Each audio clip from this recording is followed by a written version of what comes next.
Sud Radio, les débats de l'été, 10h-13h, Thierry Guerrier.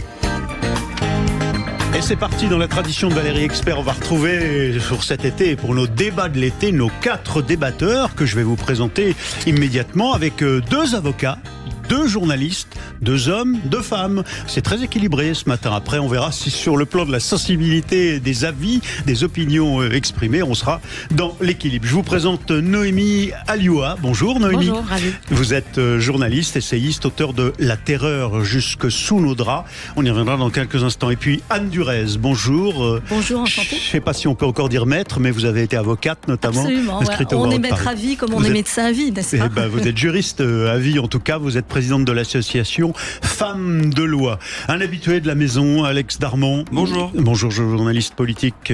C'est la chaîne YouTube Les Indécis qu'on connaît. Vous êtes producteur et auteur de documentaires et par exemple le ministre qui ne devait pas l'être. Exactement. Et puis Jonas Haddad, avocat, vous à votre tour. Bonjour. Maître. Jonas, vous êtes par ailleurs élu au Conseil régional de Normandie, sensibilité LR, ouais. Dans la majorité en tout cas d'Hervé Morin, c'est ça, droite président de la région Normandie. Alors, on va revenir sur nos 3 sujets, si on en a le temps, bien entendu. La tentative d'assassinat contre Donald Trump. Les élections, ou plutôt leurs conséquences aujourd'hui avec l'Assemblée nationale qui se réunit cette semaine et dont on espère que les groupes vont se former pour savoir à peu près si le pays est gouvernable ou pas. Et puis la dette publique, la situation financière de la France. Mais d'abord, vos coups de gueule ou vos coups de cœur. Je vais commencer avec vous, Noémie Alioua. Un petit coup de gueule. Oui, tout à fait. Alors, si vous ne l'avez pas vu, je vous invite à regarder cette vidéo. Vraiment, elle vaut le coup d'œil. C'est la vidéo de la ministre des Sports, Amélie Oudéa-Castéra. Voilà, on entend déjà les débatteurs sourire parce que sans doute ils l'ont vu. Figurez-vous que la ministre s'est mise en scène en train de plonger dans la Seine avec sa combinaison, son bonnet de bain et évidemment pourquoi ses mise lunettes. En scène, c'est pas une mise en scène, elle a plongé. Si, c'est une mise en scène parce qu'elle s'est aussi filmée, elle s'est faite filmer et c'est surtout la qualité des images que je vous invite vraiment à voir. On la voit patauger dans l'eau verdâtre en rigolant comme une enfant de 3 ans. On l'entend rire de joie, on la voit faire des ronds dans l'eau, l'étoile de mer, tout ça sous le ciel grisâtre parisien. Ah, moi je trouve que l'attitude est déplorable de la part d'une ministre. Alors évidemment ça part d'une bonne intention puisque l'idée c'est quand même de rassurer les athlètes parce qu'on est à quelques jours maintenant des Jeux Olympiques. Il va y avoir des compétitions qui vont se tenir dans la Seine à cet endroit-là. Donc bien sûr que l'ambition est bonne. Par contre la vidéo et la communication est catastrophique. Vous avez vu les réactions autour de cette table de ceux qui l'ont regardée parce que la vidéo elle est tout simplement mal faite. La réaction de la ministre est celle encore une fois il y a quelque chose d'enfantin dans son comportement, dans son attitude, dans sa façon de faire des ronds dans l'eau. Donc la communication est plutôt ratée. Vous avez pardon, je fais de la provoque, mais les éléments de langage, on dirait un peu avec une voix plus douce et presque plus élégante. On dirait Anne Hidalgo qui parle. Malheureusement, c'est une usine à même cette ministre. Vous savez, vous vous rappelez quand elle avait voulu chanter. On dirait Anne Hidalgo. Vous avez les arguments d'Anne Hidalgo. Figurez-vous que Anne Hidalgo, elle est censée elle aussi se baigner dans la Seine. Elle avait annoncé le 17 juillet. Normalement, ce sera mercredi. On va voir si elle va le faire. Elle l'avait déjà repoussé. On va voir si elle va de nouveau repousser ou si elle va s'y tenir. Mais en tout cas, voilà, c'est une communication assez déplorable de la part de la ministre, mais en même temps assez drôle, donc ça mérite d'être vu. Réaction de Jonas Haddad. Vous êtes d'accord avec cette critique? D'abord, en fait, dans la communication, et c'est pas à vous que je vais la prendre, la question c'est l'émetteur. Et l'émetteur est profondément dégradé. Je rappelle que Madame Oudéa-Castéra, au départ, elle était ministre de l'Éducation et de la Jeunesse et des Sports. Elle a été rapidement exfiltrée de l'Éducation. Vous vous souvenez pourquoi? Pire démarrage possible pour un ministre de l'Éducation. Deuxièmement, parce qu'elle avait dit et assumé que ses enfants, en effet, étaient dans une école privée, catholique parisienne. Mais vous savez, etc. toujours avec ce sourire un peu sympathique que décrivait Philippe Muret, qui consiste à montrer toutes ses dents comme le chat dans Alice au pays des merveilles, mais qui en réalité cache un véritable mépris de classe. Comme quand elle a chanté Jaja d'Aya Nakamura pour faire cool et en disant j'adore Jaja. Vous l'avez perçu comme ça. C'est rythmé, c'est sympathique. Et là hier, non mais attendez, là où elle a raison, c'est qu'elle criait comme une enfant. Mais c'est-à-dire qu'en fait, ces gens-là, je pense foncièrement dans leur tête, se disent nous sommes des bourgeois un peu coincés, nous avons envie d'envoyer une image sympathique. On en fait plus, mais ça fait trop. Tellement toc. Et donc c'est ça le problème. Et je pense que, vous savez, en tout cas, concernant la fonction ministérielle, la respectabilité, ça nécessite aussi, justement, un peu de distance et un peu de hauteur. Ouais. Anne Durez, alors vous avez l'air pas du tout d'accord avec Noémie et avec Jonas. La vidéo m'a fait sourire, en effet. Ce que j'entends me fait sourire, pardonnez-moi, très respectueusement. Bon, écoutez, quelqu'un qui nage n'est pas en train de faire un défilé de mode d'abord. Et ensuite, ce que je trouve assez, comment dire, qui prête à sourire, mais de manière assez positive dans cette vidéo, ou en tout cas dans la démarche de la ministre Oudéa Castéra, c'est qu'elle vole la vedette à Anne Hidalgo. Anne Hidalgo, c'est vrai, son annonce d'aller se baigner, je ne parle pas de l'annonce du président Macron, je ne sais pas ce qu'il fera, je doute que quoi que ce soit se passe. Enfin, je n'en sais rien. Mais en tout cas... C'est poussez-moi, je fais un malheur, c'est ça, retenez-moi, je fais un malheur. Anne Hidalgo a annoncé, à grand renfort de communication, la maire de Paris a annoncé qu'elle se baignerait à telle date. Ensuite, ça a été repoussé, décalé. Donc, il y a des annonces. Et puis finalement, il y a rien, quoi. On verra mercredi. Mais moi, il y en a une comme ça. Ce qui est intéressant, au-delà de l'image, du symbole, elle nage, comment elle nage. Mais Anne, ça a coûté 1,5 milliard. Ouais, mais bon, au moins, c'est la ville qui a essayé ça. Oui, mais ça, c'est autre chose. Mais pour rien. Ça, c'est le sujet. Oui, mais ça a coûté 1,5 milliard, toute cette pantalonnade. Cher Jonas, ça, c'est un vrai sujet. Après, qu'elle se baigne. Ça, je rejoins. Vos critiques là-dessus. Pourquoi faire ? Est-ce que les athlètes courront un risque ou pas ? C'est ça le vrai sujet. Ouais. Mais justement, la ministre est venue faire son job en quelque sorte. Elle dit, au moment elle est en charge des sports, au moment où vont commencer les Jeux Olympiques à Paris, ça fait un siècle que ça n'a pas été le job. Voilà, elle plonge. Il n'y a pas une forme de mépris, je trouve, chez vous, Jonas, chez moi, Noémie, vis-à-vis de la ministre. Non, moi je pense qu'au contraire, c'est un mépris, ce qu'on appelle un mépris doux. C'est-à-dire qu'en gros, je pense que foncièrement, elle doit se dire ne prenons pas les électeurs pour des cons, mais n'oubliez pas qu'ils le sont. C'est vraiment, je pense qu'elle doit se dire, ça fait sympathique, ça fait jaja, quoi. Alex Darmon. Non, mais déjà, il y a une promesse qui est tenue, c'est bien, en ces temps politiques un peu perdus. Je trouve qu'elle tient sa promesse, au moins elle va se baigner. Après, le problème pour moi d'Amélie Oudéa Castéra, c'est que quand elle vous parle, on a toujours l'impression qu'elle nous prend pour des imbéciles, en fait. Donc là, vous rejoignez Jeunesse. Non, mais non, parce que je dis pas qu'elle ne devait pas le faire, mais peut-être qu'elle aurait dû le faire plus sobrement, juste une image, pas besoin non plus de dire elle est bonne, elle est douce, elle est magnifique. Oui, je veux dire, non, mais c'est pareil. Elle parlait de la scène. Hein. Elle est verte, elle est douce. Je dois dire que, pour être tout à fait honnête intellectuellement, le côté « Oh, c'est fabuleux !» sur BFM m'a complètement scotché. Je me suis dit « Mais tais-toi, nage et tais-toi !» En termes de communication, c'est pitoyable, vraiment. C'est-à-dire qu'elle a enchaîné les erreurs de communication. Elle n'y arrivera pas. Et là, c'est la fin, parce qu'elle va partir à un moment donné, dans quelques semaines, quelques mois, elle pourrait se faire discrète, récupérer un peu de crédit. Et non, il faut qu'elle remette une couche. Voilà. Après, moi, j'enlèverai au fait qu'elle l'ait fait. Elle s'est baignée, elle a dit qu'elle le ferait, c'est la seule pour le moment. Voilà, elle était bien habillée, on était sûr que l'eau pouvait pas toucher son corps ou son visage. La bouche quand même, parce que tu nages, t'en prends dans la bouche. Mais en tout cas, elle l'a fait, et ça, mais vous voyez, il y avait rien qu'à aller. Juste quand elle commence à partir se baigner, hop, déjà elle glisse tout de suite avant de rentrer dans l'eau, vous voyez. Alors, pour ceux de nos auditeurs qui sont pas sur les réseaux sociaux, il faut dire que ça pullule depuis hier de blagues sur la question, mais dans quel hôpital est-elle? Quand est-ce qu'elle va sortir de l'hôpital? Comment est-ce que on va sortir son troisième œil. Voilà, c'est ça. Bon, enfin bref. Alors on va rester avec vos coups de gueule et coups de gueule des débatteurs des grands débats de l'été. Avec vous, Anne Durez, sur les Jeux Olympiques. Et vous, c'est un coup de cœur. Alors mon coup de cœur est destiné à un hommage que j'ai envie de rendre à tous les bénévoles. Il y en a des dizaines de milliers. Alors les JO, moi je souhaite pour le pays... On les a pas encore vus à l'œuvre, vos bénévoles, mais on va les voir là. Absolument. Moi j'en ai vu quelques-uns que je connais, qui se sont formés, pour certains d'entre eux et certaines d'entre elles, sur leur denier, pour avoir un brevet de sécurité civile, ce qui n'est pas forcément obligatoire pour être bénévole au JO. Mais je connais un certain nombre de bénévoles, et ce que j'ai lu et ce que je vois des témoignages d'entre elles et d'entre eux, premièrement, je trouve qu'il faut rendre hommage à cet engagement citoyen. Et qu'est-ce qu'ils vont faire alors? Ils vont être bénévoles pourquoi? Alors, ils vont être bénévoles... Parce qu'on a parlé de ceux qu'on va embaucher pour la sécurité. Ceux-là, ils seront payés. Mais les bénévoles, ils vont servir à quoi?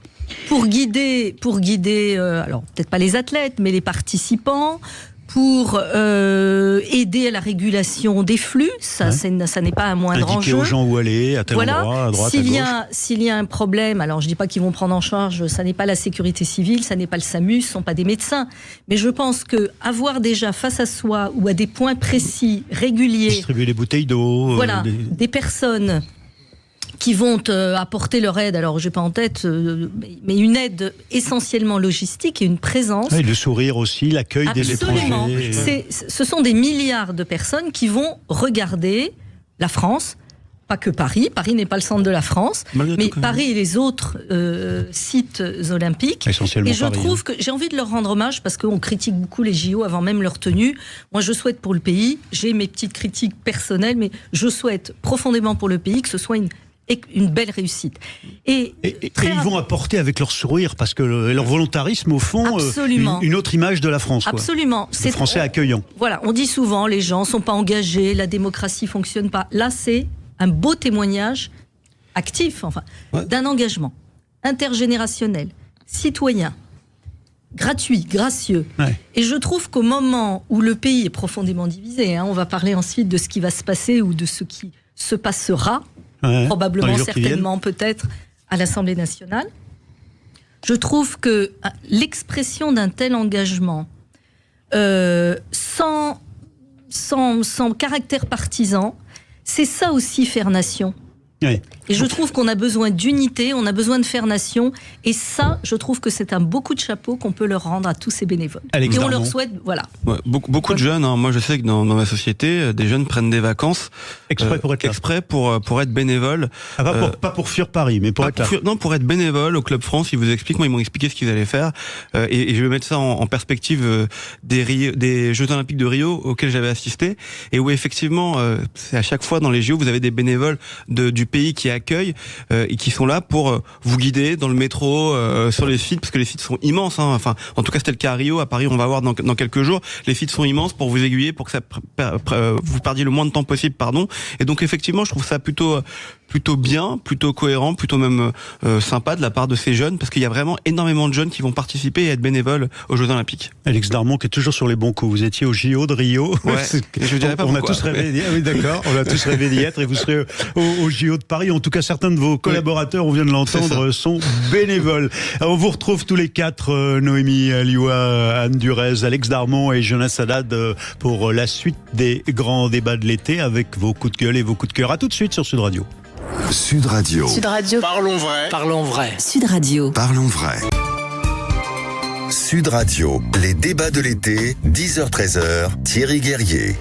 Et avec nous pour leur coup de gueule, leur coup de cœur dans ces débats de l'été, nos quatre débatteurs, Jonas Haddad, qui est avocat, Alex Darmon, qui est journaliste politique, Anne Durez, avocate, elle aussi présidente de l'association Femmes de Loi, et Noémie Alioua, journaliste et essayiste. Alors, Alex Darmon, on va changer complètement de sujet avec vous. Vous, c'est un coup de gueule ou un coup de cœur ? C'est un coup de gueule pour lancer un coup de cœur. Voilà, comme ça, au moins, c'est bien, c'est les vacances. C'est double. Ouais. Non, c'est sur la tribune de Sophia Aram dans le Parisien. Sophia Aram, l'humoriste qui officie chez vos confrères de France Inter, qui a gagné un Molière il y a quelques semaines pour son One Woman Show, et qui a été pris à partie par Blanche Gardin, vous savez, et Aymeric Lompré, d'ailleurs les deux, Blanche Gardin et Aymeric Lompré, qui sont deux qui ironisent sur l'antisémitisme, humoristes, tous les deux, qui ont ironisé sur l'antisémitisme lors d'une soirée en soutien à ce qui se passe à Gaza, en arrivant sur scène en criant « Nous sommes tous antisémites depuis le 7 octobre », en voulant faire du second degré, mais ça n'a pas marché, en fait, en quelque sorte,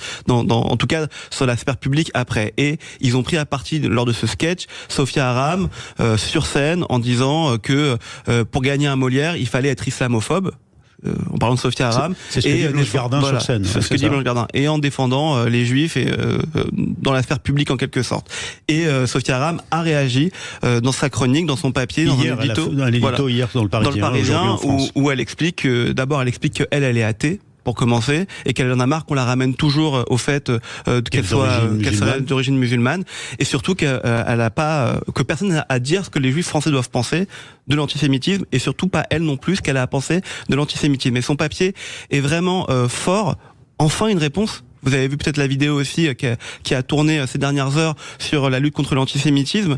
Enfin une réponse à la hauteur. Enfin une réponse aussi à des gens qui provoquent pour provoquer gratuitement sur l'antisémitisme en tant que tel. Et enfin des mots forts dans un papier de la part d'une humoriste qui dit qu'on peut avoir la juste mesure des choses sur ce qui se passe tant en Israël et à Gaza, et en même temps pouvoir dire aussi qu'on est solidaire avec ce qui se passe pour le peuple palestinien. Cette tribune de Sophia Aram dans le Parisien aujourd'hui en France, qu'on peut lire dans toute la France en achetant aujourd'hui en France par exemple, cette tribune publiée hier pendant le week-end, dans cette tribune Sophia Aram met le doigt sur un aspect dans la critique finalement en islamophobie supposée de la part de Blanche Gardin à son égard. Elle met l'accent sur l'idée qu'au fond, ça deviendrait impossible. On est en train d'essayer de nous interdire par le poids du politiquement correct le fait de se permettre de critiquer telle ou telle religion. L'idée même de la religion, ce qui là deviendrait complètement fou et n'est plus du tout dans la tradition républicaine depuis la Révolution. On peut se permettre le blasphème est autorisé. Ça a coûté leur vie à l'équipe de Charlie Hebdo quand même. Premièrement, vous avez raison, le blasphème est autorisé et il est même franchement aujourd'hui nécessaire dans notre société. C'est aussi ça qui fait nos valeurs et notre force. C'est le fait qu'on puisse critiquer toujours avec une certaine forme de bienveillance, mais critiquer ou nous dire qu'on ne comprend pas certains actes des uns et des autres. Y compris les cléricaux juifs, y compris les rabbins, on peut y aller ? Non mais tout le monde. Enfin, je veux dire, vous avez jamais eu de la part, en tout cas, de la religion juive. Je crois, peut-être que je me trompe, quand il y a eu des critiques dans Charlie Hebdo, parce qu'il y en a eu, ou dans d'autres médias, vous n'avez jamais eu des juifs qui allaient faire des attentats ou crier des choses qui étaient contre-républicains. Enfin, jamais, je crois pas. Ça, c'est le premier point. La deuxième chose dans cette tribune, parce qu'il faut revenir à cette tribune, moi, je la trouve très forte cette tribune, c'est que elle est prise à partie directement sur scène, alors qu'elle a rien demandé. Qu'elle essaye juste de s'exprimer, qu'elle dit des choses qu'elle pense, voilà, Sophia Aram, et elle a le droit, justement, on en revient à ce que vous disiez, et que derrière, elle explique pourquoi elle comprend pas, pourquoi on s'en prend à elle. Et moi, je trouve ça fort, et je trouve ça intéressant de sa part. Ouais, c'est surtout qu'on a, dans la scène que vous décrivez avec Blanche Gardin et le deuxième humoriste, Lompré, eh bien, il se moque d'elle, au point même de rendre grotesque l'idée de pouvoir critiquer l'islam, par exemple, ou le catholicisme, ou les rabbins. Jonas Haddad.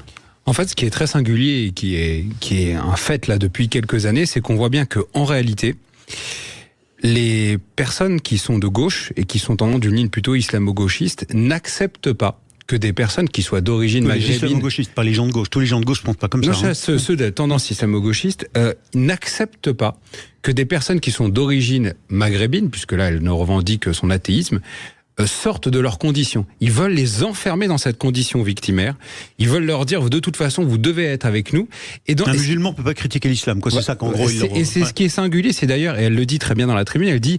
Ma chère Blanche, mon cher Aymeric, sous-entendu, comme à la France Insoumise, vous êtes des Français depuis des générations, des millénaires, vous avez quelque chose à vous êtes dans la repentance, très bien. Vous avez un complexe vis-à-vis de l'islam, très bien. Mais ne plaquez pas sur moi vos complexes de bourgeois qui ont envie de se faire excuser de quelque chose. Et donc c'est assez juste de montrer qu'en permanence, c'est comme ces chroniqueuses de CNews à qui j'adresse toute ma solidarité, et pardonnez-moi du terme parce que voilà, c'est horrible qu'on les traite sur les réseaux sociaux d'arabes de service. Elles sont nombreuses. Toutes les présentatrices, ou même la Christine Kelly, qu'on traite de bounty. C'est-à-dire dès qu'on sort du cercle de l'islamo-gauchisme, de la condition victimaire... Elle a dialogué avec Éric Zemmour pendant voilà, et ben on leur dit, vous n'avez pas le droit de sortir de ce cercle-là. Anne Durez. Oui, je souscris complètement à ce qui vient d'être dit, et je pense que tout ce que révèlent aussi ces polémiques, parce que ce sont des polémiques sérieuses, c'est l'incompréhension ou le refus de comprendre ce qu'est l'état de droit en France. Nos règles. Nos règles. C'est-à-dire qu'il y a encore beaucoup de personnes qui n'acceptent pas et qui refusent d'entendre que le blasphème est autorisé en France. On a le droit de dire du mal d'une religion, voire de dire... Ça fait peut-être pas plaisir ton Dieu, à tel ou tel partisan de telle ou telle religion, mais c'est autorisé. Et puis j'ai aussi envie de dire qu'à partir du moment où on reste dans le cadre de l'état de droit, qui est ma boussole, je suis juriste, je pense qu'il faudrait que chacun se pose des questions. Puis on n'est pas obligé d'entendre ou de lire ce qui ne nous convient pas. Je veux dire, il n'y a pas des haut-parleurs comme ça, on est en France... Vous dites on n'est pas obligé d'entendre, pardon, je vais vous faire ça peut vous sembler tiré par les cheveux, je vais rapprocher ça des États-Unis et de ce qu'on a vu hier. Hier, tout de même, 2 personnages ont parlé en permanence de Dieu, et pour cause, et quel personnage ? Donald Trump lui-même, mais aussi Joe Biden. Oui, mais Alex, ce que je veux dire, c'est que certains ici, en France, ramènent notre état de droit et notre philosophie politique à cette même vision où Dieu serait Comme il ramène la notion de race qui vient des États-Unis et que nous avions réussi à abolir grâce à des gens comme Rokhaya Diallo, ils remettent la race dans le débat. Nous avions sorti la race et la religion avec cette de notre débat et il la ramène par... On se prend le boomerang américain. En France, dans un tribunal, très rapidement, on jure. On lève la main, on jure de dire la vérité, rien que la vérité, toute la vérité, dans une cour d'assises. Mais pas sur la Bible. Pas sur la Bible, pas sur le Coran, pas sur la Torah. On jure, voilà. Et nous sommes un État laïque. C'est peut-être difficile à accepter pour certains, mais c'est comme cela. Et c'est différent aux États-Unis.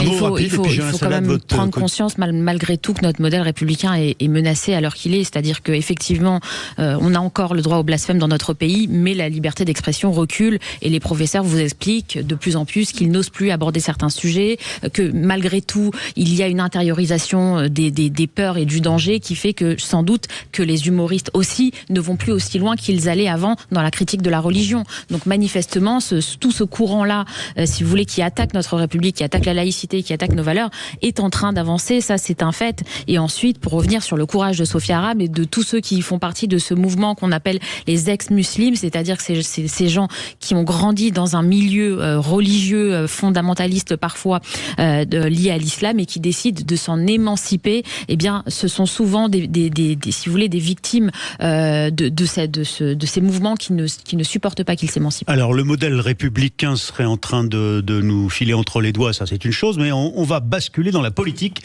avec ce coup de gueule de Jonas Haddad ce matin, avant qu'on en revienne à l'avenir dans les heures et dans les jours qui viennent de l'Assemblée nationale. Jonas Haddad. Alors moi c'est un coup de gueule, mais en même temps un encouragement à tous les leaders de la droite. Que ce soit c'est le militant LR qui parle. Que ce soit Xavier Bertrand, que ce soit Hervé Morin, que ce soit Laurent Wauquiez, que ce soit Michel Barnier, que ce soit Jean-Louis Borloo, David Lisnard, je peux en énoncer des tonnes. Je leur demande juste une chose, réveillez-vous. Réveillez-vous parce qu'en face, depuis une semaine, on a le droit à un épisode de Groland dans lequel le nouveau Front Populaire nous fait croire qu'ils ont gagné avec une vague énorme l'élection législative, nous désigne régulièrement des nouveaux premiers ministres, Huguette Bello un jour, Olivier Faure le lendemain, Jean-Luc Mélenchon une autre fois, et la droite est apathique. Elle n'est même pas capable. Vous dites à vos chefs, à vos leaders, on vous entend pas. Je leur dis, réveillez-vous. On voit souvent des images de gens du NFP soudés ensemble, en train d'essayer de discuter les uns avec les autres autour d'une pizza ou autour d'un boulgour vegan. Je leur demande juste qu'ils accélèrent parce qu'en fait, la France a besoin de droite. Vous savez, un boulgour vegan,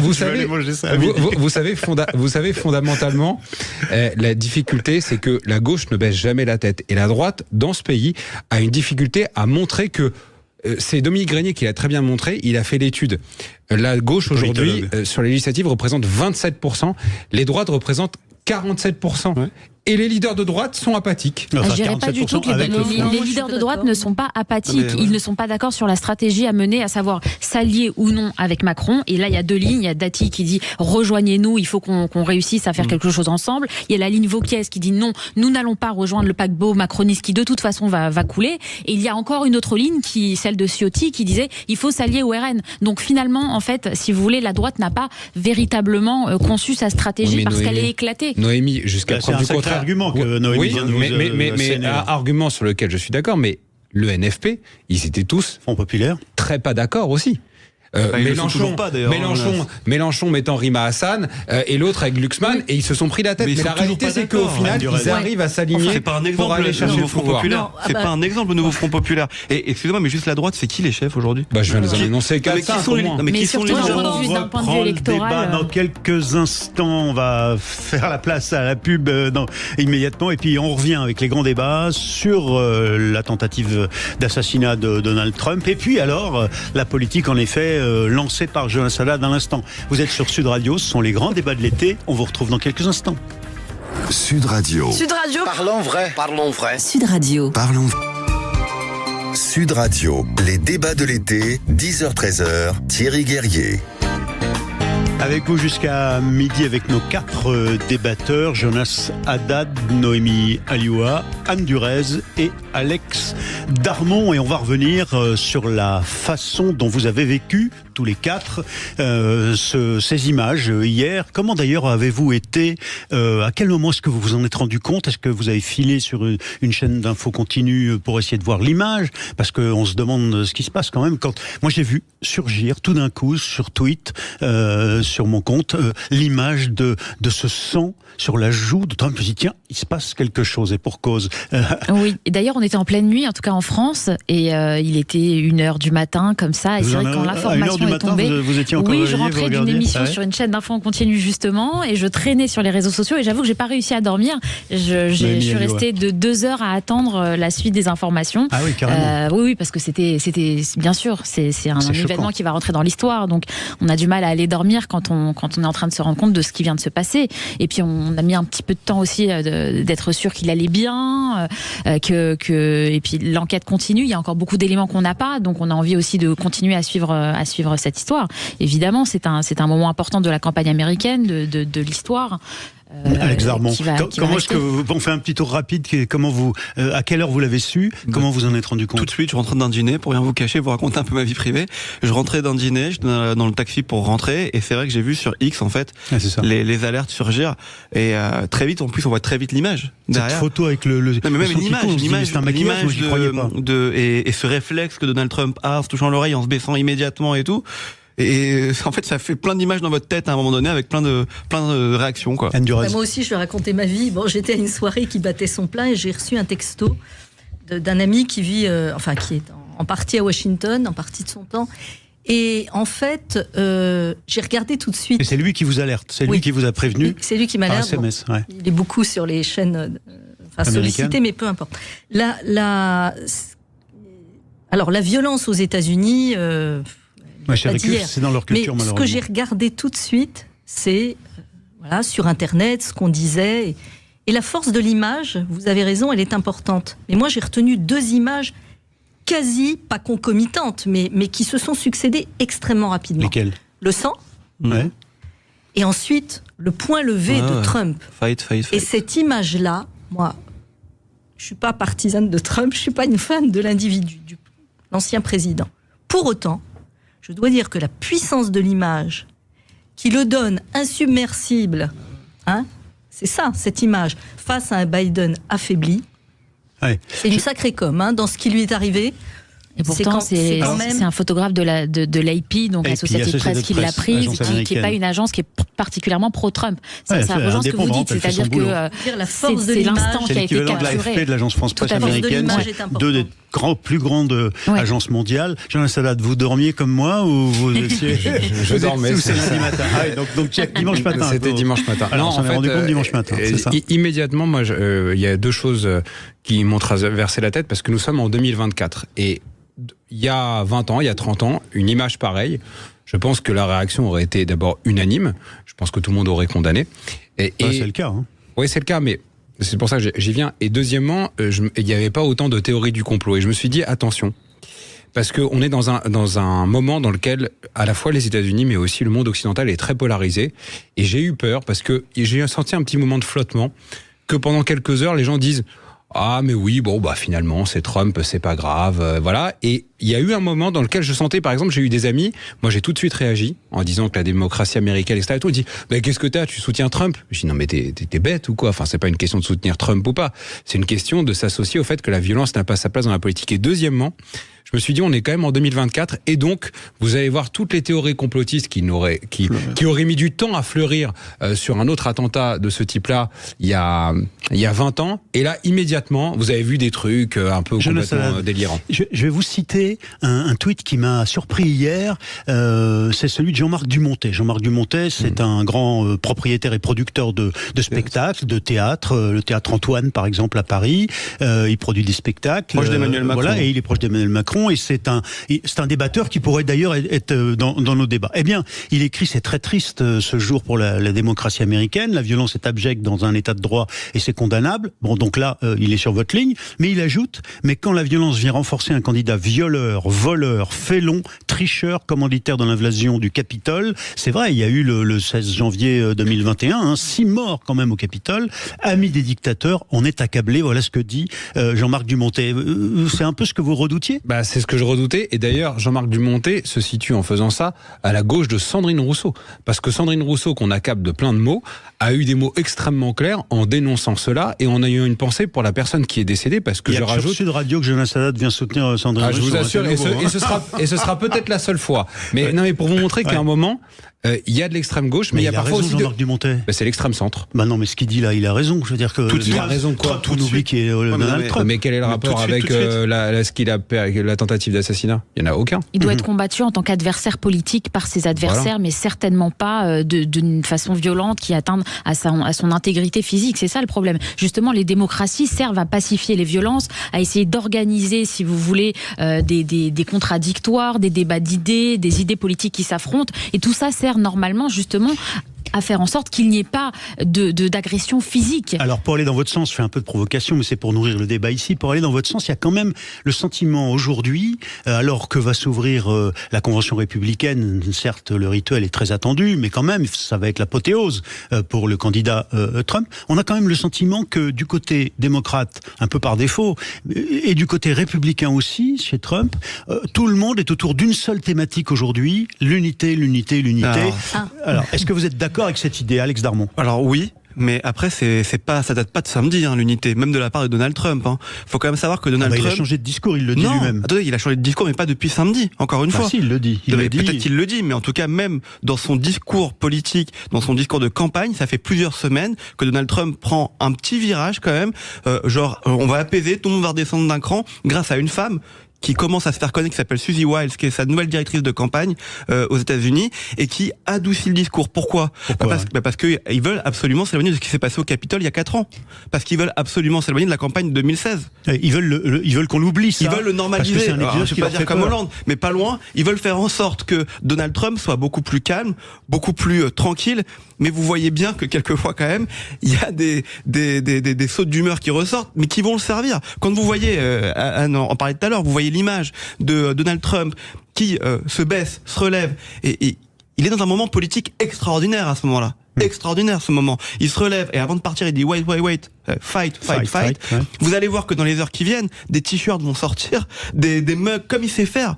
Il va imprimer sa marque sur cette campagne. Il va se servir de ce drame parce que c'est un drame. Un attentat politique, ça reste un drame. Une tentative d'attentat politique, ça reste un drame. Il va s'en servir pour se renforcer. Mais ce discours d'unité et de faire en sorte qu'on rassemble le peuple américain, ça fait plusieurs semaines que Donald Trump travaille dessus. Mais de quoi il a peur, Donald Trump, finalement, et sa directrice de la communication, la nouvelle que vient de citer Alex Darmon? Il a peur qu'au fond, on fasse de lui la source de toute la violence politique aux États-Unis avec le Capitole. Je pense aussi qu'il a peur que lui échappe la victoire qui lui est promise.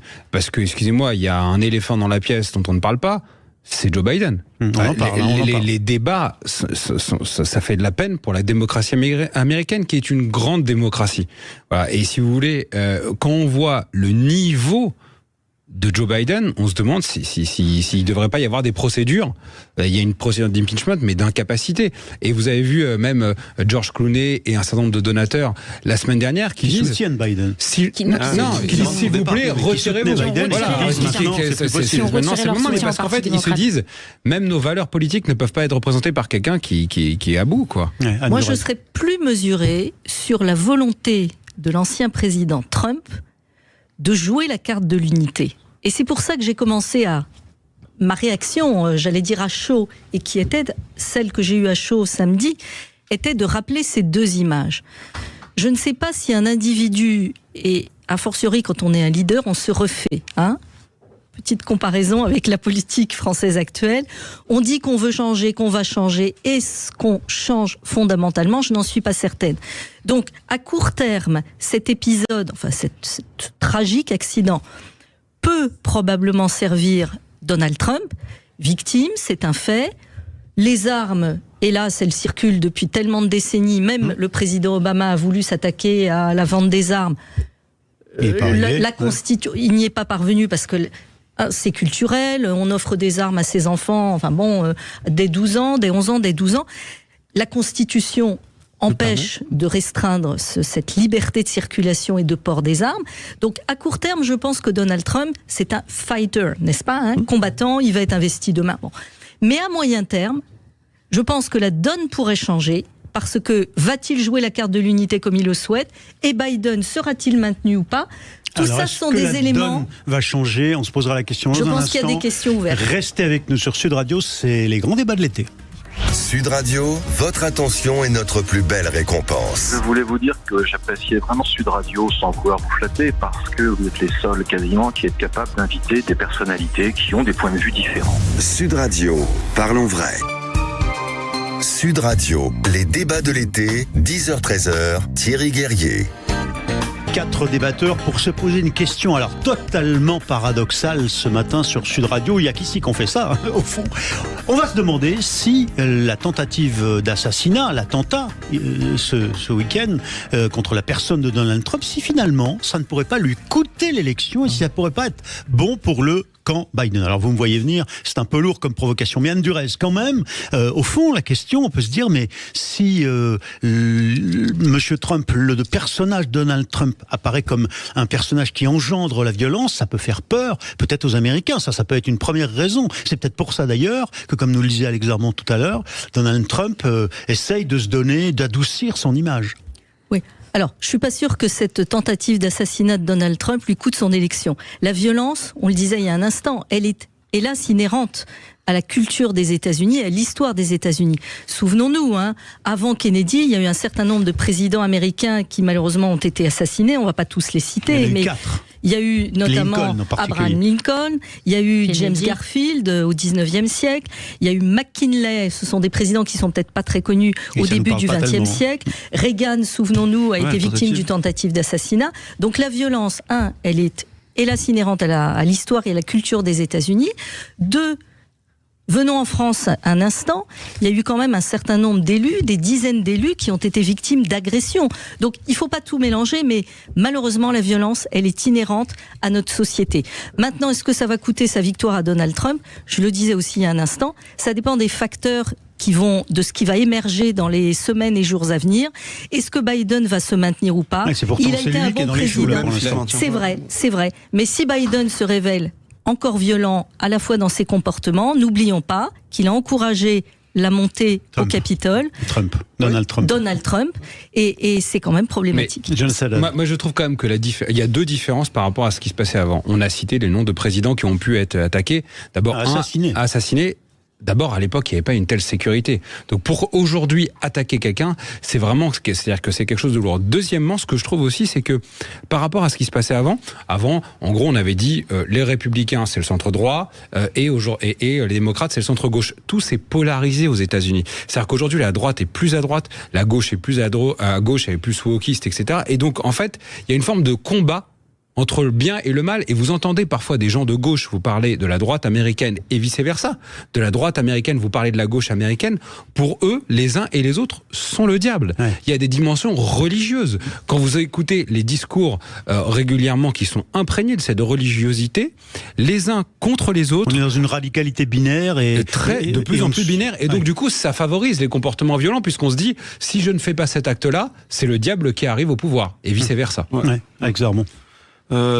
Honnêtement, moi, je ne crois pas une seule seconde que Trump peut perdre l'élection américaine. Voilà, je prends le pari aujourd'hui. Okay. D'ailleurs, je ne croyais pas avant. Sauf si, par exemple, demain, le démocrate arrive à se séparer de Biden, à le renvoyer. Il mettrait qui à la place? La seule qui aurait la popularité suffisante, ce serait Michelle Obama, mais elle a dit clairement qu'elle ne voulait pas y aller. L'autre solution, ce serait Kamala Harris, donc la vice-présidente mais elle n'est pas du tout populaire. Donc, il n'y a pas d'option sur la table qui serait capable de concurrencer véritablement Donald Trump. Ouais, Ouais, et puis Noémie, faire une campagne pour Michelle Obama, faire une vraie campagne politique, c'est pas non plus que de la popularité, surtout aux États-Unis. Il faut quand même vous dire une chose, c'est que aux États-Unis, lors de la dernière élection présidentielle en 2020, Donald Trump avait fait plus de voix en termes de nombre qu'en 2016. Ça, c'est une réalité, d'accord? Donc là, il revient 4 ans après au summum de sa popularité. Il y a cette tentative d'attentat qui vient de le toucher. Il est quasiment, franchement, imbattable. Et puis, on parle de son rythme, de sa prise de parole, son appel au calme. Vous avez vu son interview ce matin dans un journal américain, New York Post. New York Post, où il dit que Donald Trump, où il dit que c'est quasiment divin, que c'est Dieu qui l'a sauvé, que c'est Dieu qui a décidé qu'il serait là encore aujourd'hui. Il est, pour le moment, une dimension messianique sur laquelle mais en termes de communication, quand il parle aux Américains, il est irréprochable parce que il fait appel à cela. C'est important pour les Américains, le côté divin, le côté religieux. Et moi, je trouve que pour le moment, c'est un sans faute. Première réaction.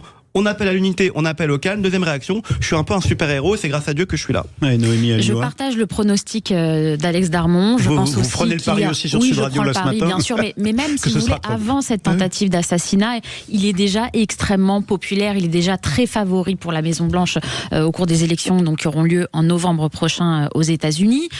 Il est déjà au cœur du système. Il y a eu le débat, si vous voulez, entre Biden et Trump. Le dernier débat a été une catastrophe pour Biden. Et tous les démocrates, les grands éditorialistes du New York Times, qui sont d'ordinaire très favorables à Biden, ont vu et affirmé et écrit que Trump l'avait emporté très haut la main, si vous voulez. Par la faiblesse de Biden, Trump, si vous voulez, se surélève, et ça bien avant cette tentative d'assassinat. Cet événement-là va encore le servir et va encore en faire une sorte de symbole, de miraculé. L'homme qui se dit constamment qu'on veut l'abattre, cette fois-ci on veut l'abattre de façon extrêmement claire et pas uniquement symbolique. Donc ça va aussi alimenter et nourrir son narratif d'homme providentiel. Il me semble là qu'il y a qu'il est évident qu'il va être élu en novembre prochain. Il y a quelques autres éléments en faveur de Donald Trump et peut-être, voire probablement de sa victoire. Il ne faut pas oublier qu'il y a une Cour suprême qui l'a fait basculer du côté républicain. Ensuite, la peine qui devait être prononcée à son encontre dans l'affaire de la Stormy Daniels. Voilà, Stormy Daniels. Voilà. La peine a été différée au mois de septembre.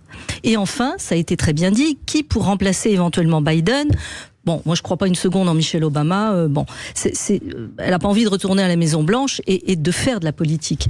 Et puis surtout Kamala Harris, malheureusement, Biden ne lui a donné aucune place. Il lui a donné à gérer un dossier qui est un dossier explosif, l'immigration, mais en dehors de cela, ça n'a pas permis d'attirer dans le camp démocrate les voix des Noirs, les voix des Hispaniques. Donc là, on est un peu du côté du camp démocrate, on est un peu bloqué. Donc Trump apparaît comme le victorieux, on verra comment il se comporte ensuite. Puis dans la culture américaine, la réussite, à quel prix ? On pourra en débattre, mais la réussite, le leadership, le charisme, ça a été très bien dit, à côté d'un Biden qui est affaibli. Mais ça vous inquiète pas, ce côté messianique, délirant, disons finalement, je suis l'envoyé de Dieu, parce que c'est ce que dit dans le New York Post ce matin Donald Trump. Je suis l'envoyé de Dieu. Oui, mais par quoi terminent tous les meetings aux États-Unis? Par God Bless America. Par quoi commencent même les musiciens?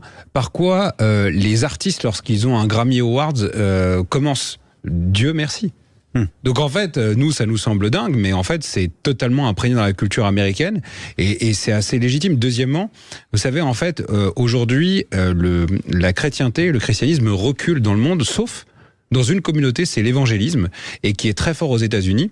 Et vous avez notamment Jim Caviezel, je ne sais pas si vous voyez qui c'est. Les protestants évangélistes. Voilà, qui a été l'incarnation de Jésus dans le film sur la tentation, enfin pas sur la passion, qui a dit Dieu protège Trump.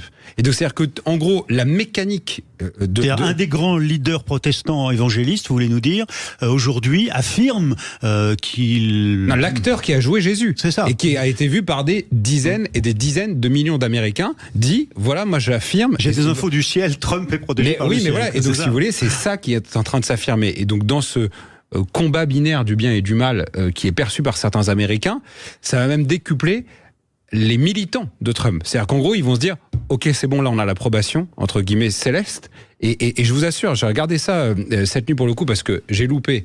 C'est de samedi à dimanche. Je me suis rattrapé de dimanche à lundi. Je me suis rattrapé de dimanche à lundi. Et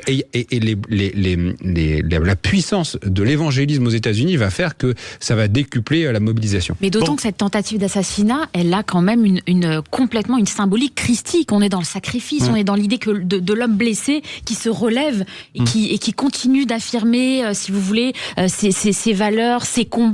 C'est tout ce narratif-là, toute cette tentative d'assassinat va complètement alimenter son image. Et puis ça parle, vous savez, c'est les images de Pietà, si vous regardez l'image qui a été prise par le journaliste de l'AP, vous avez quelque chose de christique qui va parler à toute la communauté évangélique, évidemment, et chrétienne plus largement. Pour aller dans votre sens, je ne citerai pas son nom ni l'antenne en question, parce que c'est des concurrents d'abord, mais surtout parce que il perdrait son crédit dans tout son univers de gauche, d'intello de gauche. J'ai entendu un grand intello de gauche journaliste ce matin sur une station de radio concurrente qui disait mais il a été physiquement admirable. L'adjectif admirable a été repris à plusieurs reprises, c'est-à-dire que même, en effet, les intellos de gauche ici en France, certains d'entre eux en tout cas, ont reconnu qu'il y avait une attitude physique. La Pietà, vous dites, bon, on va peut-être pas comparer avec la Pietà, mais en tout cas, oui, il y a une image très puissante d'un personnage qui dit on y va, on y retourne. Les photos vont rentrer dans l'histoire, mais on le verra ça avec le temps. On verra si vraiment ça peut imprimer, si ça aide. Et comme on verra aussi avec le temps, une chose, c'est que faudra quand même qu'on nous explique comment un ancien président des États-Unis, candidat, ex-candidat et futur peut-être président des États-Unis n'a pas été protégé normalement, en vérité. La bulle n'était pas efficace. La polémique commence à naître. Mais c'est très grave quand même. On en reparlera peut-être demain avec vos camarades débatteurs. Vous restez avec nous tous les quatre si vous voulez bien pour la suite de nos grands débats de l'été. On va revenir sur la situation politique en France. C'est une semaine stratégique, en effet, avec la réunion de l'Assemblée nationale qui va se tenir dans les heures qui viennent, dans les jours qui viennent. Ça se réunit déjà en ce moment même. Et puis, le président Macron, demain, doit prendre acte clairement, et j'allais dire définitivement, de la démission de Gabriel Attal. On y revient avec nos débatteurs, ce sont les débats de l'été. Restez avec nous sur Sud Radio. Sud Radio. Sud Radio. Parlons vrai. Parlons vrai. Sud Radio. Parlons vrai. Sud Radio, les débats de l'été, 10h-13h, Thierry Guerrier. Jusqu'à midi, avant qu'on revienne avec Joseph Ruiz sur les Jeux Olympiques, nouveau rendez-vous, les JO dans tous leurs états sur Sud Radio. Ça, ce sera de 12h à 13h. Avant, eh bien, nous sommes avec nos quatre débatteurs. Jonas Haddad, avocat, mais aussi élu LR au Conseil régional de Normandie.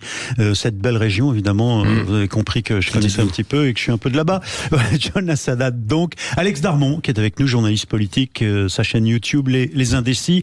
Anne Durez, avocate, l'association Femmes de loi que vous présidez, et Noémie Alioua, journaliste, essayiste, auteur de La terreur jusque sous nos draps. Deux avocats, deux journalistes, deux femmes, deux hommes, disais-je tout à l'heure. Alors, la politique française, Jonas, vous avez sauté dans le chaudron, si j'ose dire, pas celui de la flamme devant l'hôtel de ville de Paris, mais vous avez sauté dans le chaudron en nous disant « J'appelle les patrons de la droite à se réveiller, à montrer qu'ils sont là à la manœuvre ». Bon, il y en a qui ont été à la manœuvre ce week-end, c'est Ensemble, Renaissance, le parti du président de la République. Finalement, il s'était battu un peu avec Darmanin et Borne pour savoir qui serait le patron. Et puis, au dernier moment, il n'y en a plus qu'un qui est candidat, Gabriel Attal. Il est élu. C'est plié, c'est-à-dire qu'eux, ils sont en ordre de bataille, alors que du côté du Front Populaire, du nouveau Front Populaire, c'est plutôt encore la bataille, et j'oserais dire la baston ce matin. Anne Durez. Oui, en effet, je pense que cette semaine, elle va être très intéressante parce que on s'intéresse tous comme citoyens, évidemment, à la vie démocratique de notre pays, mais on connaît peut-être pas très bien le fonctionnement de l'Assemblée nationale. Alors, ça me permet, pardon, je vous coupe, Anne, parce que ça tombe à l'instant, on me dit à l'instant qu'Emmanuel Macron, le président de la République, convoque un conseil des ministres demain à la même heure, demain à 11h30 à l'Élysée, et après ce conseil, normalement, il devrait prendre acte de la démission de Gabriel Attal, c'est-à-dire que la France ne devrait plus avoir de gouvernement demain après le Conseil des ministres. Oui et non. Alors oui et allez-y, dites-nous. C'est une chose que d'accepter la démission de son Premier ministre, qui la lui présentera, c'en est une autre que de ne plus avoir de gouvernement. D'abord, pour la continuité de l'État, on ne peut pas ne pas avoir de gouvernement. Ou alors, le président de la République ferait jouer l'article 16 de la Constitution et exercerait les pleins pouvoirs, ce qui, de mon point de vue, ne se produira pas parce qu'on n'est pas dans ces circonstances. Non, mais là, qu'est-ce qui peut se passer? Parce que c'est déjà en mode dégradé. On sait déjà qu'il n'a plus de pouvoir, Gabriel Attal. On sait déjà que c'est un Premier ministre qui gérait les affaires courantes. Donc là, c'est les affaires sous courantes. Ça. Mais est-ce qu'il y a tant de décisions que cela à prendre dans le courant de l'été? Quand même. Bon, attends. Et JO. Oui, mais attends, justement. Mon pronostic, puisqu'on évoquait quelques pronostics il y a un instant sur d'autres sujets. Qu'est-ce qui risque de se passer demain? Mon pronostic, c'est que le président de la République va accepter la démission du Premier ministre, tout en le maintenant pour assurer la continuité de l'État dans des circonstances un peu spécifiques, puisque les JO vont se tenir jusqu'en septembre. Il y a les Jeux Olympiques et Paralympiques, ce qui permettra d'assurer une certaine continuité. Les dossiers sont connus, la coordination. Sauf que Gabriel Attal n'en a pas envie. Mais ce n'est pas parce qu'on est démissionnaire qu'on ne peut pas rester au gouvernement. Et l'avantage d'être démissionnaire, si je puis dire, c'est que Gabriel Attal et d'autres ministres qui resteront ministres pour la continuité de l'État. Ils sont députés, ils veulent revenir à l'Assemblée, il y a des règles. Ils auront la capacité de voter. Ils ont le droit de le faire. Et comme ils auront la capacité de voter en tant que députés. Donc en tant que démissionnaires, ils vont assurer au sein du gouvernement, qui de mon point de vue va rester en place, la continuité de l'État, notamment pendant les JO. Avec, on l'espère, pas grand-chose qui se passera. Des super fonctionnaires, des administratifs qui signent simplement des décisions opérationnelles, mais sans changer l'état du pays. Et ils vont voter. Et comme des élections vont se tenir cette semaine importante, élection du président et de la présidente de l'Assemblée, élection des présidents de commission, c'est crucial. La vie parlementaire va reprendre le dessus à partir du mois de septembre, peut-être même avant. Et là, c'est crucial et c'est important pour la vie démocratique. Mais il n'y a pas de contradiction avec Alex Darmon, avec l'idée de Gabriel Attal qui n'a pas envie, qui a envie d'être à l'Assemblée, qui aurait peut-être même envie, dit-on, d'être candidat au perchoir, c'est-à-dire à la présidence de l'Assemblée. Je ne crois pas une seconde, candidat au perchoir, Gabriel Attal, mais bon, après, à voir. Non, mais c'est le foutoir. En réalité. Enfin, je veux dire, on est effectivement en pleine période des Jeux Olympiques. Vous avez un gouvernement qui n'est pas vraiment un gouvernement, mais qui va quand même gouverner les affaires courantes. Bref, personne ne comprend rien. Mais pourquoi? Parce que personne ne met du sien dans cette histoire. Mais que ça soit la majorité présidentielle, enfin l'ex-majorité présidentielle, ou demain le nouveau Front populaire. Enfin, il faut quand même regarder l'ensemble du paysage politique et vous rendre compte de quoi. Ça fait une semaine que le nouveau Front populaire nous dit qu'ils vont trouver un candidat. Ils nous donnent des noms qui déroule, mais personne n'est jamais d'accord. Ce qui prouve une chose. Il y a eu Huguette Bello. Non, mais personne n'était d'accord. Enfin, il y en avait deux. Ils étaient tous d'accord sur le PS. Non, mais les écologistes et la France Insoumise, et le Parti communiste un petit peu, parce que c'était une candidate qui vient de chez eux, mais le PS n'était pas d'accord. Très bien. Donc eux, ils sont pas d'accord. Le PS même tape du poing sur la table. Mais attendez, eux, ils sont même pas d'accord. Ils ont pris les choses dans le mauvais sens. Maintenant, ils nous disent, on va attendre, on va d'abord choisir le candidat au perchoir pour le nouveau Front populaire avant de choisir le Premier ministre. Ça veut juste dire qu'en fait, ils pourront jamais gouverner. Parce que s'ils gouvernent et qu'ils arrivent à se mettre d'accord sur un nom au nouveau Front populaire, au bout d'une semaine ou 4-5 jours, ça tombera. Et donc ça, c'est la part du nouveau Front populaire. Et de la part de la majorité ensemble, ou ce que tu disais tout à l'heure, Jonas, des Républicains, il n'y a pas d'alliance non plus, il n'y a pas de coalition possible. Donc demain, en fait, la France est bloquée, ingouvernable. Vous avez un seul parti en ce moment qui joue le jeu. Enfin, qui ne parle pas en tout cas, c'est le Rassemblement National. Qui a l'air discipliné et au carré. Je veux dire, en fait, on n'a pas la culture du compromis dans notre pays. On n'est pas habitué à ce qu'on est en train de vivre. Il y a si vous voulez, avec cette tripartition de la vie politique, tous les systèmes auxquels on est habitué ne fonctionnent plus. Et donc, il va falloir changer quelque chose. Il va falloir aussi que les partis apprennent beaucoup plus à faire des compromis, et ça pour l'instant on n'y est pas habitué. C'est le blocage auquel on est en train d'assister. C'est le problème de la 5e République, c'est que la 5e République n'est pas faite pour ce à quoi nous assistons aujourd'hui. On va pas un peu trop vite, parce que c'est les arguments, Noémie Alliot, qu'on entendait la semaine dernière, mais finalement, comme l'a très bien souligné à l'instant Alex Darmon, il y a quand même deux forces politiques qui, elles, finalement, rentrent dans les clous et fonctionnent avec les institutions. C'est Ensemble qui a désigné le président de son groupe. Mais vous imaginez la crise de légitimité si on donnait le pouvoir à ces deux groupes-là qui ont été rejetés dans les urnes au cours des 2 dernières élections. Ce serait donner le pouvoir à un parti qui a été complètement rejeté et à un autre qui est aujourd'hui minuscule dans les urnes, à savoir les Républicains. Je suis navrée. Il faut écouter aussi ce qui a été dit dans les urnes. Les urnes aujourd'hui plébiscitent d'autres partis qui s'excluent. C'est ce qui rend difficile aujourd'hui une coalition, mais on ne peut pas faire comme s'il n'y avait pas eu ces élections. On ne peut pas nier et balayer les résultats des urnes. Alors, là où je suis pas d'accord, c'est qu'aujourd'hui, quand on met le nouveau Front populaire, ils sont à 180. donc bien loin des 289 qui sont annoncés. Donc ils n'ont pas gagné, ils n'ont pas la majorité. Et 289, c'est la majorité absolue, voilà. Et ils sont à 180. Donc ils en sont très loin. C'est-à-dire que même si eux voulaient gouverner, ils auraient besoin du bloc de Ensemble, c'est-à-dire de ceux de Macron. Et de la même façon, si Macron voulait continuer à gouverner comme il le faisait, il aurait besoin de la droite des Républicains. Deuxièmement, ce que je voulais vous dire aussi, c'est que ce qui est dingue, c'est que le président lui-même ne prend pas les rênes du pays. S'il dit que c'est le chef de l'État, il faut qu'il cheffe. Et vous savez, il y a un conseil des ministres, il vient de convoquer. Oui, mais regardez, quand il a voulu dissoudre, il a su cheffer. Il a imposé une décision. La semaine dernière, il a fait une lettre au pays. Ouais. Qu'est-ce qui s'est passé depuis ? Il attend de voir rien. Non, mais alors pour le coup, pardon, mais c'est contraire à ce que nous dit Noémie à l'instant. Noémie nous dit il faut qu'on change de culture politique.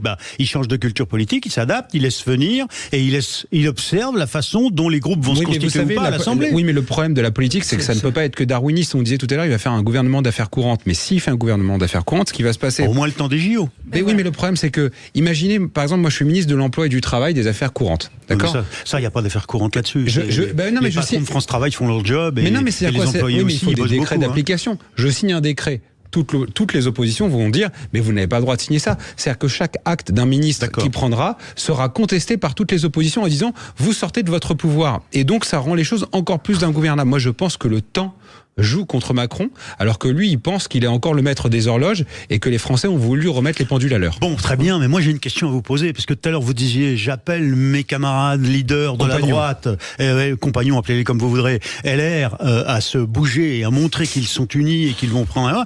Mais quoi ? Parce qu'au fond, ils sont pas du tout d'accord. Entre Larcher, qui quand même a de l'autorité, ne serait-ce que parce qu'il est le patron du Sénat, et puis Laurent Wauquiez, qui joue sur deux jambes, là, deux pieds, à nous dire pas de coalition, mais enfin, on peut peut-être discuter. Je pense que les Français en voudront beaucoup aux leaders de la droite s'ils laissent un gouvernement... Mais qu'est-ce qu'il faudrait qu'ils fassent ? C'est ça ma question. Vous appelez de vos vœux quoi ? Moi, je pense qu'il faudrait qu'ils mettent sur la table 5-6 propositions extrêmement claires sur l'immigration, sur l'insécurité, sur la réduction de la dette publique, sur la libération de l'économie et sur l'éducation, et dire à Macron... C'est à toi maintenant de t'emparer de ce sujet-là. Et si lui ne le veut pas, au moins ce sera lui le responsable. Parce que sinon les Français en voudront beaucoup aux leaders de la droite d'avoir laissé un Premier ministre communiste, ou alors un ministre de l'Éducation comme Louis Boyard, ou Mathilde Panot, ministre de la Culture, ou Rima Hassan, ministre des Affaires étrangères. Vous êtes dans la caricature, oui, vous voulez nous faire très peur. Alors attendez, qui serait le gouvernement NFP ? Non, mais dans ce que j'ai dit. Mais en réalité, il serait au gouvernement. Alex, je comprends ce qui est dit, mais il y a deux questions. La première, c'est qui est le chef à droite, ce que je disais tout à l'heure. Aujourd'hui, c'est Laurent Wauquiez, parce qu'il est lui-même à l'intérieur de l'Assemblée nationale, et tous les autres ténors, on ne sait pas vraiment où ils sont. Ils sont présidents de région, ils sont élus députés européens. Et donc, Larcher, mais il est au Sénat. Oui, mais regarde Mélenchon, il n'est pas à l'Assemblée. Pourtant, c'est un patron. D'accord, mais tout va se passer là aujourd'hui, demain. Il est contre une alliance. Il est contre une alliance, une cohabitation, etc. avec Ensemble. Oui, donc voilà. La ligne est tracée. Mais la deuxième chose, franchement, Emmanuel Macron, le vrai problème, le vrai mensonge qu'il a adressé aux Français, c'est que si vous voulez aller au bout de ce qu'il a fait pendant les élections législatives, sur les cohabitations, sur les coalitions, sur les alliances, la vraie coalition, je suis désolé, il doit la faire avec le nouveau Front Populaire, ce Front républicain qu'il a appelé de ses vœux. Voilà. Et là, en fait, on est en train de, on dit qu'on n'a pas la culture du compromis en France, mais on a la culture du compromis lors des élections. Mais vous n'allez pas un peu vite parce qu'il faut attendre le 18, il faut attendre demain le Conseil des ministres, c'est factuel. C'est factuel. Ils ont désisté des candidats d'un côté comme de l'autre au nouveau Front Populaire et chez Ensemble, au profit du nouveau Front Populaire et de chez Ensemble. Donc s'il veut aller au bout de sa démarche, s'il veut aller au bout de son identité politique et de sa stratégie politique, il devrait faire une alliance avec le nouveau Front Populaire. Mais il le fera jamais. Ce qui fout le bordel, en fait, le bazar. Au moins la partie centriste et son aile droite. Non, mais attendez, il a enlevé des candidats au profit de candidats LFistes. Il peut nous dire ce qu'il veut. Contre un fichier. Voilà, il l'a fait. Il l'a fait. Donc même eux. Il faut qu'il aille au bout de son stratégie politique. Anne Durez. Bon, j'ai trouvé cette dissolution prématurée et très contestable. Pas notre discussion, la dissolution. Oui, la dissolution. Okay. Pour autant, je comprends la décision du président Macron d'attendre ce qui va se passer cette semaine. C'est vrai, on n'a pas la culture du compromis. Mais comme on n'a pas cette culture, je vais enfoncer une porte ouverte, il faut apprendre à acquérir cette culture. Il faut laisser du temps, mais ce qu'on va voir et qui va être très intéressant, c'est qui va être élu au perchoir et qui va remporter la présidence de quelle commission. Traditionnellement, c'est la commission des finances, enfin la présidence de la commission des finances, qui est dévolue, très stratégique, évidemment, et qui est dévolue à une personnalité qui représente l'opposition. C'est pareil pour la première vice-présidence de l'Assemblée nationale. C'est ce qu'on faisait jusqu'à présent par tradition républicaine. Mais comme on ne sait pas fonctionner autrement, je doute que là, tout de suite comme ça, on puisse fonctionner autrement. Donc on va voir dans les jours qui viennent et on va voir dans les semaines qui viennent. Alors donner du temps au temps, c'est vrai que ça paraît comme ça un peu curieux alors qu'on vient d'avoir des élections législatives. Il n'y a pas de choix peut-être. Mais je pense que ça peut être salutaire pour le pays et on va voir dans les semaines, dans les jours et ensuite dans les semaines qui viennent comment les partis politiques peuvent entrer en coalition, enfin peuvent se regrouper, et comment les groupes parlementaires peuvent ensemble former, le cas échéant, une coalition sur un projet politique ou dans le futur, une coalition sur des projets ad hoc. Je ne vois pas tellement comment on pourra gouverner. La sagesse de la juriste, la lectrice du droit, qui se réfère au droit. Oui, mais vous savez, moi je suis juriste aussi, mais la question, c'est pas une question de sagesse, c'est une question d'efficacité. Il y a des projets, par exemple, l'efficacité vient peut-être avec la sagesse de la lecture du texte. Parce que regardez, il y a des projets d'infrastructures très lourdes qui sont bloqués en France depuis 2 ans parce qu'on a de l'instabilité gouvernementale. Pensez à quoi ? Donc, il y a des projets d'autoroute, par exemple, qui sont attendus depuis 40 ans par des gens, je pense en Normandie, mais ailleurs, mais dans plein d'endroits. La machine... En France, notre machine est très centralisée. Elle est très jacobine. Donc, on attend tout de l'État. Et quand l'État est là en disant « Ah, mais je peux rien faire », en fait, ça bloque le pays. Alors, on va voir si on peut financer, par exemple, certains de ces projets dans un instant. Vous êtes avec nous pour les grands débats de l'été sur Sud Radio et on se retrouve dans quelques instants. Restez avec nous. Sud Radio. Sud Radio. Parlons vrai. Parlons vrai. Sud Radio. Parlons vrai. Sud Radio, les débats de l'été, 10h-13h, Thierry Guerrier. Avec 4 débatteurs, débattrices ce matin, Noémie Alioua, Alex Darmon, Anne Durez et Jonas Haddad. Nous étions sur les échéances de la semaine, échéances politiques nationales avec l'Assemblée nationale qui va se réunir au moins le 18 pour élire le président de l'Assemblée nationale, et puis sur la capacité à constituer ou non, ou à maintenir le gouvernement actuel, au moins pour gérer les affaires courantes. Et alors, il faut bien vous dire la vérité, c'est que pendant la tranche de publicité, nos débattrices et débatteurs n'ont pas cessé de revenir sur cette idée. Alors revenons-y. Certains disent attention, si Macron bouge pas, il est une cible parce qu'il fait rien. Et puis d'autres disent mais non, il faudrait qu'il maintienne ce. Bon, vous êtes Anne Durez, vous disiez il faut maintenir, et c'est ma prévision, un gouvernement technique en quelque sorte, un gouvernement qui gère les affaires courantes, et Alex Darmon, vous trouvez que moi je sais pas. Ouais. Moi, je vous dis franchement, je sais pas parce que. Vous voulez pas vous mettre à la place de Macron ? Ah non, pas du tout. Ça fait bien longtemps. On est dans une impasse en fait totale. Et ce que je disais juste simplement, c'est que le fait de ne rien faire, c'est un problème, et le fait de faire, ça va être un problème quoi qu'il arrive. Le fait de ne rien faire, c'est un problème bien plus important. Enfin, personnellement, je suis démocrate et je considère que quand il y a une élection et que l'élection demande que l'exécutif recule, il faut que l'exécutif recule. Pour faire quoi, Noémie ? Je suis désolée, il faut qu'il y ait des coalitions. Il faut qu'il y ait des coalitions qui trouvent des solutions. On ne peut pas faire comme si ces élections n'avaient pas eu lieu. Il y a eu des élections, tout à fait, mais je suis d'accord avec lui là-dessus sur le coup. Ça n'est pas. Il y a eu 2 élections qui ont montré que les Français rejetaient très massivement la politique d'Emmanuel Macron. On ne peut pas continuer comme si de rien n'était et considérer que Emmanuel Macron doit rester le président qu'il a été. Il a eu 7 ans pour mettre en place sa politique. Macron, parce que là, c'est pas lui qui est en cause. C'est que pour l'instant, les coalitions, elles se font pas. Oui, les coalitions doivent se faire indépendamment de lui, mais on ne peut pas considérer que ce gouvernement doit continuer. Il va falloir un changement radical, quoi qu'il arrive. On peut pas non plus dire à Emmanuel Macron vous avez pris la décision de la dissolution et l'absoudre de la décision qui sort de la dissolution. Je m'explique. Quand je suis un responsable politique, quand De Gaulle dit par exemple je passe le référendum, il dit soit vous me faites confiance, soit vous me faites pas confiance. Si vous me faites confiance, je reviendrai au pouvoir et c'est moi qui déciderai de la politique. Mais là, c'était pas un référendum, c'était les européennes. Oui, mais dans ce cas, soit je démissionne parce que je suis battu, soit je ne suis pas battu, ce qui est le cas, parce qu'il n'a pas été battu non plus massivement par rapport à ça, et il prend le leadership sur la constitution d'une coalition.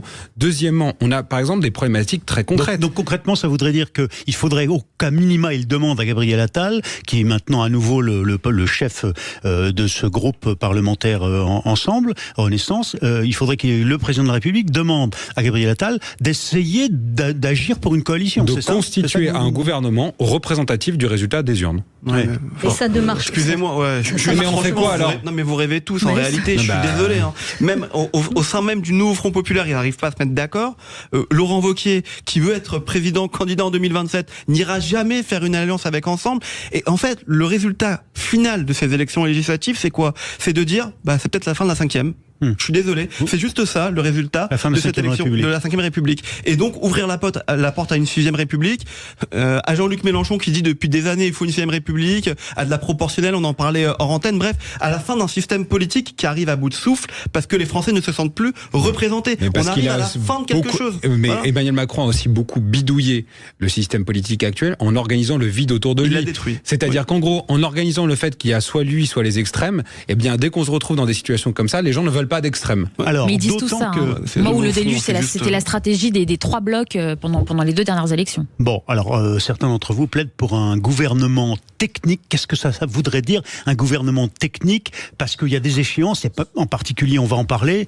Ce matin, là, pendant que nous étions à l'antenne, le président de la Cour des comptes, Pierre Moscovici, mettait en cause la gestion des finances publiques, et la Cour des comptes met en garde le futur gouvernement, mais de façon presque, il y a une mise en scène, presque une dramaturgie qui dit il faut trouver 24 milliards en 2024, on va pas y arriver, c'est gravissime, on est à 5,5 de dette du PIB alors qu'on devrait être à 3 au regard des règles de l'Union européenne, et vous aviez promis 4,9, et tout ça c'est des milliards en fait. Donc un gouvernement technique, Jonas Haddad, ça voudrait dire quoi? D'abord un gouvernement qui répond à la Commission européenne. La Commission européenne en pleine élection. Pour l'instant, pour les Français, c'est oui, pas. Mais attendez, excusez-moi, nous ont déclenché une procédure de déficit excessif en disant qu'on est plus que dans le rouge. Les agences de notation nous ont dégradés. À la fin du mois, les factures d'électricité vont coûter 10% plus cher. Ils reviennent dessus. Il y a des gens qui se font planter dans la rue. Il y a des OQTF qui ne sont pas exécutés. Il y a des décisions de justice. Darmanin, tous les jours, annonce qu'il a mis des gens dehors. Mais Darmanin n'est plus ministre de l'Intérieur de facto, si on vous suit. Donc on a besoin d'avoir des gens qui prennent des décisions pour le quotidien des Français. Il y aurait pire que tout. Pire que de ne pas respecter le choix des Français, c'est de ne pas les gouverner. Au quotidien, le pays a besoin d'être gouverné dans l'intérêt de notre peuple, en fait. Comment on fait? Matériellement, on a des programmes nucléaires qui sont en cours. Non mais votre dramatisation, on peut la comprendre pour des raisons politiques, mais la réalité qu'on nous a expliquée depuis une semaine, c'est qu'en Allemagne, c'est qu'en Espagne, c'est que même en Grande-Bretagne parfois, mais non, reprenons l'exemple de l'Allemagne, on met, en Belgique ça a mis 1 an, on met quelques semaines, voire quelques mois, à ce qu'une coalition se construise. Donc là, est-ce que vous dramatisez pas pour, d'un point de vue un peu marketing, quoi? C'est de Parce qu'en fait, les autres pays ne sont pas à la gorge. Et nous, Emmanuel Macron a mis souvent la poussière sous le tapis, mais nous sommes à la gorge financièrement. Et ça a été gommé. Vous savez, je vous donne un seul chiffre et j'en termine par là. On a atteint le mois dernier le record du nombre de faillites dans notre pays. Personne n'en a parlé. Donc nous sommes à la gorge. C'est vrai, il y a longtemps. Ce qui est quand même un paradoxe pour celui qu'on appelait le Mozart de l'économie. Anne Durez. Oui, je pense qu'on est tous d'accord sur le constat. Il faut trouver des solutions. Il faut que les groupes parlementaires ou les mouvements politiques se constituent et s'entendent. S'entendent. On ne peut pas y échapper. De toute façon, il n'y a pas d'autre solution, y compris en Italie. Non, mais c'est des cultures différentes, Anne. Vous le savez. Oui, mais les cultures, à un moment donné, on change. C'est pareil dans le monde professionnel. Si vous voulez changer de culture, il faut changer de système. C'est pour moi obligatoire. Vous plaidez Mélenchon, là. Et je pense aussi, concernant notre État endetté et surendetté, alors ça, on pourrait en parler. Quelles sont les solutions? Je suis personnellement convaincue, non pas que cette situation, je m'en réjouisse, mais qu'on soit obligé d'aller vers une augmentation des impôts. Vous voyez, je parle en plus de ce qui fait mal et de ce qui fera mal à un certain nombre de Français, parce que comment voulez-vous trouver des solutions à ce surendettement? Il faut des recettes crédibles. Il y a des millions et des millions de pages et pour trouver des économies. Et je veux dire, cher Jonas, je voudrais aussi souligner une chose, c'est que j'attends de l'État comme citoyenne qu'il montre l'exemple. Alors un gouvernement qui sera de techniciens, qui sera d'experts, qui sera de ministres, j'attends de l'État qu'il montre l'exemple, ce qu'il ne fait pas, et on sait qu'il y a eu la crise du Covid, il y a eu des tas de crises malheureusement, mais il faut bien qu'à un moment donné, on n'exige pas des Français ce qu'on n'exige pas de l'État. Je peux vous donner une seule anecdote, et j'en terminerai peut-être par là. On dit que l'État est à l'os et qu'on a fait toutes les économies possibles. Cette semaine a été révélé, tenez-vous bien, que la SNCF et la RATP payaient des clowns et des intermittents du spectacle pour apprendre aux conducteurs à être plus sympathiques dans les annonces. Des économies à faire, il y en a partout. De la fraude, il y en a partout dans ce pays. Il y a plus de cartes vitales que de personnes qui vivent ici. Vous savez qu'on apprend dans les écoles de journalisme à sourire face au micro, parce que sourire, ça s'entend, paraît-il. voyez, je fais le clown là. Ça coûte pas d'argent aux contribuables, heureusement. Ouais, d'accord, mais bon, on peut peut-être apprendre aux conducteurs de train ou aux patrons de station, aux patronnes, à avoir une voix un peu plus. Oui, mais alors dans ce cas-là, on mettra pas l'argent sur l'éducation et sur la police. En vérité, je suis désolé, mais là on spécule et c'est notre métier aux uns et aux autres de spéculer, mais la décision elle appartient à un seul homme, c'est Emmanuel Macron, et je pense qu'il est complètement perdu. Hier quand même, c'est le 14 juillet, le président de la République ne nous a pas parlé. C'est vrai. Il n'y a pas eu de discours, il n'y a pas eu d'échange, il n'y a pas eu d'interview le jour de la fête nationale. C'est un fait qu'on à quelques jours des débuts des Jeux Olympiques. Je pense que tout le monde est complètement paumé, que tout le monde attend aussi jeudi prochain et l'élection du président de l'Assemblée nationale. Qui montrera les rapports de force au sein de l'Assemblée. Mais parce que je suis désolé, je reviens là-dessus, le nouveau Front Populaire qui a gagné cette élection, qu'on le veuille ou qu'on le veuille pas, qui a gagné, qui a été première, a dit qu'il trouverait en quelques jours un Premier ministre, et puis là ils attendent maintenant jusqu'au 18, et puis après ils vont attendre jusqu'au 1er août, puis après jusqu'au 20 août, on verra, parce qu'en fait ils n'arrivent pas à se mettre d'accord. Et comme Emmanuel Macron ne fait pas ce qu'il doit faire, on est complètement paumé au niveau politique. Voilà. Le débat de l'été, ce sera avec vous quatre fini dans quelques instants, dans 30 secondes, un tour de table rapide. Qui, à votre avis, allez, prenez le pari comme pour Trump, qui demain, à la fin du Conseil des ministres, Premier ministre, Anne Durez, vous nous l'avez dit. Je pense que ce sera Gabriel Attal qui restera Premier ministre pour expédier ce qu'on appelle communément les affaires courantes. Oui, je pense aussi jusqu'à la fin de l'été sans doute. Deuxième pari, Jonas Haddad. Oui, je pense aussi que de toute façon, en tant que manager, Emmanuel Macron est jusqu'à l'accord de ses collaborateurs. Alex Darmon. Moi, j'allais dire Emmanuel Macron, demain comme Premier ministre. Voilà.